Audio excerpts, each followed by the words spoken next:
আসসালামু আলাইকুম। ভারত ও চীনের দীর্ঘদিনের সীমান্ত বিরোধ নতুন করে উত্তেজনার জন্ম দিয়েছে ভারতের উত্তর পূর্বাঞ্চলীয় রাজ্য অরুণাচল প্রদেশে।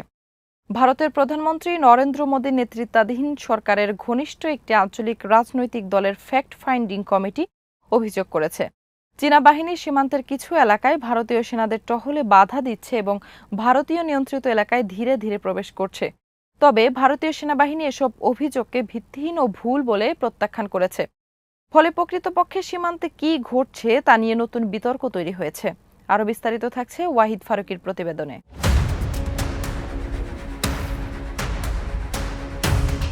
অরুণাচল প্রদেশের দুর্গম আপার সুবনসিরি জেলার তাকসিং এলাকায় স্থানীয় রাজনৈতিক দল পিপলস পার্টি অব অরুণাচল বা পিপি এর 4 সদস্যের একটি ফ্যাক্ট ফাইন্ডিং দল সম্প্রতি সফর করে। দলটির দাবি, দুর্গম ভৌগোলিক অবস্থান, অতিবৃষ্টি, আকস্মিক বন্যা ও ভূমিধসের কারণে এপ্রিল থেকে অক্টোবর পর্যন্ত ভারতীয় সেনারা ওই অঞ্চলের বেশ কিছু সীমান্ত টহল এলাকায় নিয়মিত যেতে পারে না। বিপরীতে চীনা বাহিনী এই সময়ও সীমান্ত এলাকায় সক্রিয় থাকে।